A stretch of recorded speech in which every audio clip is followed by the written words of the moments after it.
Muy buenos días, queridos hermanos. El Señor les bendiga a cada uno. Damos la bienvenida a todos los que nos acompañan en este lugar, en este día. También los que nos acompañan por medio del internet. Que el Señor les bendiga. Esta es la Iglesia Pacto de Gracia, una iglesia presbiteriana reformada en Costa Rica, San José, Costa Rica. Hoy busquemos en nuestras Biblias Tito capítulo 2, versículo 11.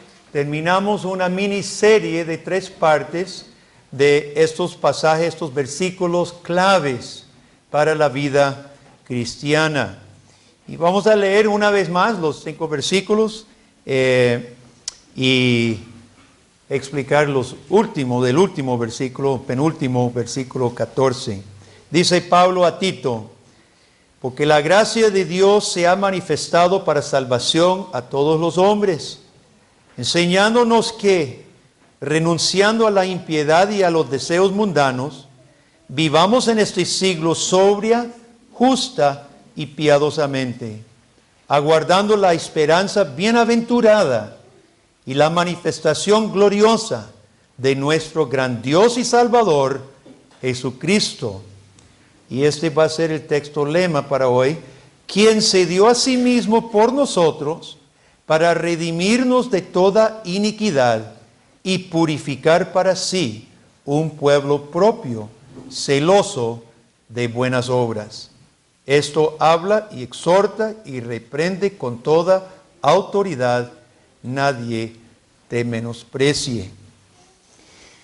Nosotros venimos hablando, hermanos, de la meta divina. La meta divina, Pablo lo resume aquí: salvar de la iniquidad un pueblo propio, celoso de buenas obras. Ha sido la meta en la redención: librarnos de nuestra culpa, perdonar nuestros pecados, purificar nuestros corazones, para que seamos un pueblo celoso de buenas obras. ¿Qué es la fuerza motriz? También hemos hablado de eso en los últimos 2 mensajes. La gracia manifestada, versículo 11. La gracia manifestada en Cristo es la que ha cambiado nuestra vida, la que se nos manifestó a nosotros, es la fuerza motriz de nuestra vida. También el saber aguardar la venida de Cristo, versículo 13. Saber aguardar la manifestación futura, la última revelación de la gracia de Dios, aquella venida de nuestro gran Dios y Salvador, es la fuerza motriz de la vida cristiana. Ahora bien, la acción divina en nuestra vida, hermano, que asegura nuestra salvación final y nuestra obediencia mientras llegamos, se explica o se resume en versículo 14. Cristo, acaba de decir Cristo, Pablo, quien se dio a sí mismo por nosotros, para redimirnos de toda iniquidad y purificar para sí un pueblo propio, celoso de buenas obras. Hablemos de esto. Jesús se dio a sí mismo para redimirnos. Este término, redención, redimir, es una palabra clave en toda la Biblia, especialmente en el Nuevo Testamento. Ahora, el término redimir significa librar. Desde el tiempo de la iglesia primitiva surgió una idea de redención que se encuentra inclusive en algunos círculos pentecostales hoy en día. Se interpreta la redención como un pago. Bueno, el concepto de redención puede ser librar con base en un pago. Se redime un esclavo comprándole su libertad. Pero en algunos círculos cristianos surgió la teoría del rescate. El padre primitivo Orígenes fue uno de los que elaboró esta teoría y fue condenado. Y esta teoría enseña que Adán y Eva, al pecar contra Dios, vendieron a la humanidad al diablo, al pecado. El diablo adquirió derecho legal sobre la raza humana. Entonces, Dios engañó al diablo, ofreciendo su hijo en pago. Satanás aceptó, claro, aceptar al Hijo de Dios en pago, y Satanás acepta, Jesús muere, dice la teoría, va al infierno, libra a los suyos, pero como es Dios, se escapa de Satanás. Satanás no lo pudo retener. Entonces Dios engaña el diablo, se le paga al diablo, el diablo suelta a los hombres y Jesús también se resucita en victoria porque Satanás no lo pudo retener. Ahora, yo no sé si usted ha escuchado alguna versión de este tipo de teoría de rescate. Redimir significa librar, pero no necesariamente con pago. Puede significar simplemente redimir. Ahora, son dos términos diferentes para Marvin y Nelson, y yo no sé cuántos más están estudiando su griego, Juan Carlos. Vamos a hablar un poquito de griego porque ahorita es necesario, con este término o con uno más de este pasaje, saber un poquito de los términos originales. Hay dos términos en el Nuevo Testamento que se interpreta o que se traduce redención o redimir. Ex agorizo, que es realmente redimido de la ira de Dios. Somos librados de la ira de Dios. Por ejemplo, Gálatas 3:13, si estás tomando apuntes. Gálatas 3:13, fuimos redimidos, pero la libertad es de la ira de Dios. Es simplemente el sentido librado de la ira de Dios. Ahí no hay pago en ese contexto específico. El término que Pablo utiliza en este versículo es lutroo, que significa también librar. En otros versículos, por ejemplo, Hebreos 9:12, somos librados de la culpa de pecado. El sentido es perdón de Dios, libres de la culpa, no hay pago. En Hechos 7:35, Moisés es llamado el libertador, el redentor. No hubo pago a Faraón, más bien todo lo contrario. Se le cobró caro soltar a los israelitas. Redimir no necesariamente significa pago a cambio de libertad. Y aquí en Tito, versículo 14, la redención es simplemente librado. Ahora, ¿de qué somos librados? Según versículo 14. La traducción que tenemos es iniquidad. Desafortunadamente, el castellano carece de un término para esta palabra. En el griego, la raíz es nomos, que es ley. Y para negar un término griego agrega nomos, anomía. Y ese es el término que Pablo usa, sin ley. Para los que hablan inglés, tenemos en inglés el término lawlessness, que significa sin ley. Pero el español no pude encontrar yo un buen término en español que significa sin ley, sin decir sin ley, un término. Pero realmente cuando decimos iniquidad no estamos precisando, por lo menos en nuestra cabeza, tal vez etimológicamente, iniquidad significó estar sin ley, fuera de la ley. Pero ya no significa esto tanto para nosotros. Pero fíjese muy bien, Cristo se dio a sí mismo por nosotros para librarnos de una vida sin ley. Eso es lo que está diciendo aquí. Para librarnos de anomía. Aparte de Cristo, aparte de estar en Cristo, vivimos sin ley. Y Pablo contempla esta situación como la peor condición posible, estar sin ley. Tanto que requirió la muerte del gran Dios y Salvador Jesucristo. Para librarnos de esta condición sin ley, requirió nada menos que el sacrificio del gran Dios y Salvador Jesucristo. ¿Qué es este desastre que describe Pablo, hermano? Obviamente estar sin ley se refiere a la ley de Dios. Recordemos, y no sé si esto va a ser una revelación nueva para alguien que esté escuchando este mensaje. ¿Para qué fue dada la ley? para protección del hombre. La ley protegía a Adán y Eva de Satanás. Satanás ya estaba en el mundo. Protegía a Adán y Eva de su propia idolatría, la posibilidad de su propia idolatría. La ley fue dada, hermanos, para proteger al ser humano, para que viviera en libertad. Es por esto que Satanás tenía que luchar tan duro para que Adán y Eva se salieran de la ley de Dios, negaran la ley de Dios. Satanás sabía que esa ley protegía a Adán y Eva de él. Satanás sabía que la ley de Dios era su fortaleza. Y tenía que derribar esa ley, tenía que hacer que Eva y luego Adán despreciar esa ley, derribar esa ley para sí mismos. La ley era su protección y su seguridad.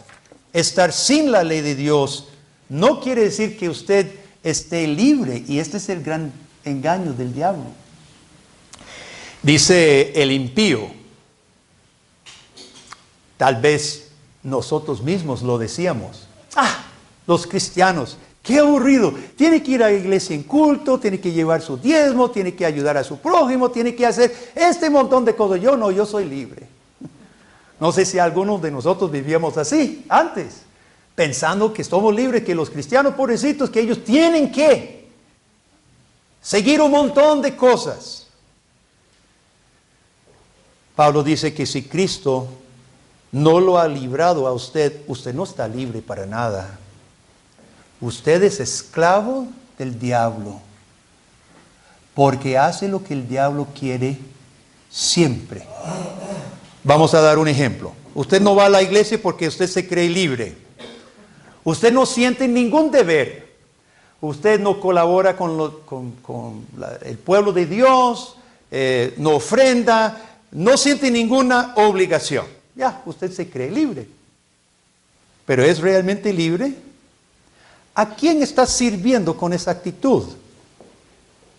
¿No es el mismo diablo que no quiere que usted escuche la palabra de vida?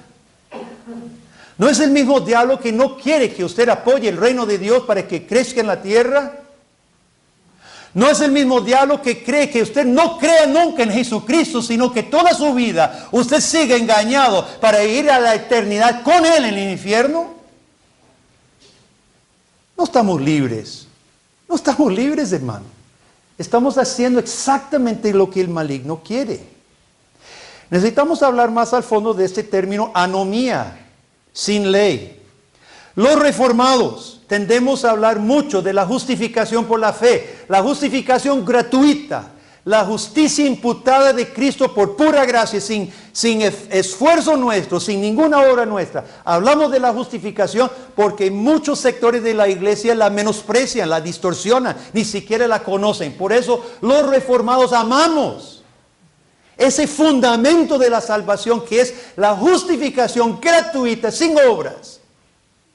Pero hay un peligro, que al enfatizar la justicia, hermanos, no vayamos al extremo y utilizar la gracia de Dios como motivo de pecar. La supergracia, vamos a una aberración, que es la supergracia, que es nada menos, nada más que libertinaje. Ya que soy salvo por gracia, entonces puedo hacer lo que quiera.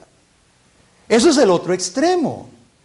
Nosotros hemos sido librados de una vida esclavizada a Satanás, una vida incapaz de vivir seguro y confiado bajo la ley, la protección de la ley de Dios. Ahora, estamos de acuerdo, esto podría requerir una reversa completa en cuanto al concepto de la ley de Dios. Para muchos, posiblemente de nosotros que estamos en vías de santificación todavía, tenemos problemas con la ley de Dios. Le voy a hacer una pregunta. ¿Cuántos se sienten cómodos? ¿Cuántos se sienten un poco estrechados? No, seamos sinceros. ¿Cuántos se sienten molestos cuando leemos los 10 mandamientos? No codiciarás nada, ni la casa, ni la mujer, ni el carro, ni la moto, ni el asno, bueno, ahí, haciendo la traducción. No codiciarás, no dirás falso testimonio nunca, no mentirás nunca. 6 días trabajarás, pero el día de reposo descansarás y no trabajarás ni tú, ni tu siervo, ni nadie. ¿Cuántos nos sentimos? Seamos honestos. ¿Cuántos sentimos que nos están encasillando? ¿Ah? ¿Cierto o no? A veces. ¿Sabe por qué? Porque estamos todavía con el concepto del impío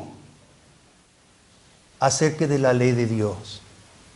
Es el concepto que tiene el impío de la ley de Dios, que es un problema, que Dios impide mi libertad. Y es exactamente lo contrario. La ley de Dios nos libra de la esclavitud verdadera, que es la esclavitud al diablo y al pecado. Y es Satanás que usa nuestro propio egoísmo e individualismo como una pantalla de humo para que usted le siga sirviendo y pensando que eres libre. Pablo dice que Jesús se dio a sí mismo a morir bajo la condenación de Dios en nuestro lugar, para luego resucitar de la muerte, rompiendo el poder del diablo para los suyos. El autor de la epístola de los Hebreos dice así, concordando con lo que dice Pablo: así que por cuanto los hijos participaron de carne y sangre, él también participó de lo mismo, para destruir por medio de la muerte al que tenía el imperio de la muerte, esto es, al diablo, y librar a todos los que por el temor de la muerte estaban durante toda la vida sujetos a servidumbre. Hermanos, Cristo no vino a esclavizarnos, sino librarnos de la verdadera esclavitud. Y esto tiene que ser la motivación única y la motivación más grande para nuestra vida cristiana. Si no es Cristo, hermano, que usted mira, que se entregó por usted, si no es Cristo nuestra motivación, entender que de qué nos libró, nada nos motivará a las buenas obras. Vamos a explicar esto bien. La situación no es así. Siempre buscamos metáforas para describir la vida cristiana y la salvación, ¿verdad? Y algunos podrían decir, bueno, somos como huérfanos en el mundo, solitarios, sin amigos, y estamos en un orfanatorio esperando que Jesús venga a sacarnos del orfanatorio y colocarnos en un hogar. Así no es. El cuadro se ajusta mucho más a la siguiente metáfora. Todos somos criminales, ofensores del rey, pero no solo ofensores, reos de muerte. De modo hemos sido encarcelados en la cárcel del pecado. El capataz es el demonio.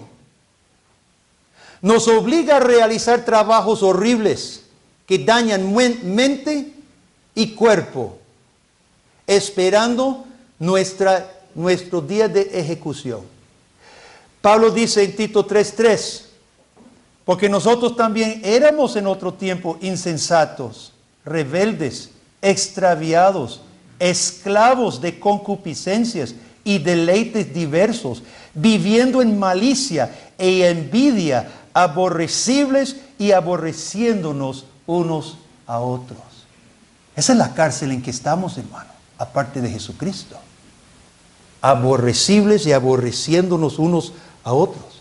Y cuando Jesús viene a acercarse a la cárcel, en lugar de abrir los brazos, nosotros le escupimos, le gritamos. Y si Jesús hace que va a abrir la cárcel, decimos, pegamos gritos y corremos. No queremos nada con Él. Esa es la condición, hermanos, en que estamos, bien fregada. Y Jesús entró. Y Jesús lo tomó, casi a la fuerza. Y lo sacó. Y lo llevó fuera de ese lugar horrible que apestaba. Y llevó por el bosque a una casa. Quietud, donde había una fuente. Y te lavó. Y te bañó. Y te vistió de ropas nuevas. Cualquier paralelismo con el bautismo, pues, podría ser cierto. Y usted le pregunta a Jesús, Jesús, ¿cómo fue que usted me sacó de allí? Y Jesús le enseña orden de libertad. Y tus ojos recorren la hoja. Y cuando ve hasta abajo donde es el nombre, se confunde. Porque usted ve que el nombre no es exactamente correcto. Dice Guillermo Jesús. Usted vuelve a ver a Jesús y Jesús está sonriendo. Miras la mano de Jesús que sostiene la orden de libertad. Está maltratada. Está perforada. Y usted se da cuenta que fue Jesús mismo que pagó su pena. Pero usted dice, usted está vivo y mi destino era muerte. Estoy vivo, dice Jesús. Y como yo vivo, usted vivirá ahora conmigo en verdadera libertad. Nunca más a volver a ese lugar. Usted vivirá verdadera vida, no esa muerte en vida. Y quiero ahora que usted regrese a su casa, a su esposo, a su esposa, a sus hijos, los ame, los cuide. Quiero que usted cuente a otros lo que yo he hecho por usted. Y quiero que brindes ayuda al triste, al enfermo, al débil. Y usted ahí, frente al que dio su vida por usted, frente a aquel que sacó del lugar horrible de gritos, de maldiciones, del sonido del látigo, de muertos todos los días, usted frente a Jesús, lavado, bañado, con ropas limpias, ¿qué va a hacer? ¿Qué va a hacer? ¿Va a volver a la cárcel? Jamás, jamás. Su corazón está lleno, tan lleno de gratitud, que ya usted va a ir a comenzar a hacer lo que Él dijo. Y no solo eso, sino ya su mente está corriendo un montón más que Jesús no dijo, que usted quiere hacer por ser agradecido con el Señor. Usted da vuelta para agradecer a Jesús, pero ya no está Jesús, va de regreso a la cárcel, a librar a otro encarcelado, para que tenga verdadera libertad. Jesús es el que nos sacó de ese lugar, esa cárcel. Jesús es el que nos redimió, nos libró al haberse dado a sí mismo para redimir un pueblo celoso de buenas obras. Hermanos, celoso de buenas obras, ese es el sentimiento de todo cristiano que ha mirado el rostro de Cristo en fe. Usted que haya mirado al rostro del gran Dios y Salvador que se dio a sí mismo en fe, no hay forma de que su corazón no se llene de deseo, de celo de buenas obras. Jesús se dio a sí mismo en la cruz de Calvario para redimir, para libertarnos de la vieja vida lejos del gobierno de Dios, para purificar un pueblo celoso de buenas obras. La pregunta que tengo al terminar es esta: ¿Siente usted un celo fuerte por hacer buenas obras? He recibido otro comentario de algunas de las maestras de nuestra escuela dominical. Y no es la primera vez, es repetidas veces. Muchos de los niños no vienen con su versículo memorizado. ¿Por qué no siente más celo por esa pequeña obra que usted bien sabe que es saludable para su familia y su hogar? Para no hablar de otras obras más difíciles. Una que usted tiene dentro del hogar, una que usted tiene para el beneficio obvio y pronto de su hijo.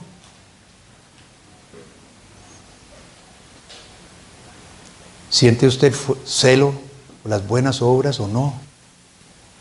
¿Cuáles son esas obras que lo apasionan? obras por las cuales nadie podría impedir que usted las haga. Si hoy usted debe admitir, pastor, yo voy a ser sincero, no siento celo. Entonces yo diría, hay dos posibilidades. Una de dos, usted no es cristiano. Para usted Jesús ha sido una historia, una tradición. Para usted la Biblia ha sido una reliquia, algo bonito, posiblemente saludable, pero meramente una reliquia religiosa. La vida, una aventura, a ver hasta dónde lleva. Pecado, de errores que todos cometemos. Infierno, no, mejor no hablemos de eso. No se deje engañar, querido amigo. En versículo 11, Pablo dijo, la gracia de Dios se ha manifestado para todos los hombres, para la salvación. No importa de qué estatus, de qué estrata de la sociedad, no importa nuestro trasfondo, no importa. Para todos los hombres, la gracia de Dios se ha manifestado para salvación.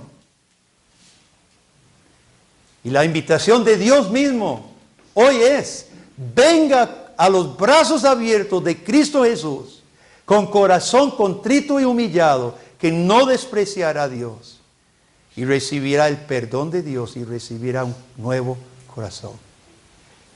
La segunda posibilidad es que usted es un cristiano mal agradecido. Si usted no siente celo de buenas obras, usted es un mal agradecido con el Señor. Y hoy Dios le ha recordado lo que fue el precio de su redención. Y le ha recordado lo que es la meta con que Él lo ha salvado. ¿Qué es lo que pasa? ¿Qué es lo que pasa? ¿Por qué anda sucio otra vez cuando Jesús te lavó? ¿Y esa ropa, toda rota y sucia otra vez cuando Jesús te vistió limpio? ¿Qué es lo que quiere? Volver a la cárcel con el demonio y los muertos, moribundos. Despiértese. Hermanos, esto no es un juego. Usted fue salvado por un Jesús real, que lo ha libertado de una esclavitud que era real, para que tengamos celos por obras reales que Dios ha preparado para nosotros. Y solo un corazón de piedra se quedaría indiferente ante el inmenso e inmerecido amor de Jesucristo. Y más que esto, yo no puedo decir. Amén. Oremos. Padre, gracias por tu palabra y sobre todo gracias por Jesucristo. Oh Dios, hoy hemos estado presentados una vez más con tu amor y tu gracia. Al que no ha conocido a Cristo por la fe, quebranta su corazón de piedra, Dios, y atrae a esa persona a los pies de Cristo para que encuentre perdón, redención, libertad. A tus hijos, oh Dios, que han caído en la frialdad, la pereza, la ingratitud, Padre, perdónalos. Y por medio de esta palabra, Padre, renueva una vez más nuestros corazones, para que entendamos y abracemos aquella verdad que Cristo fue dado, fue entregado por nosotros, para que fuéramos un pueblo celoso de buenas obras. Pedimos que tú obres tu voluntad en nosotros, oh Dios, en Cristo Jesús. Amén.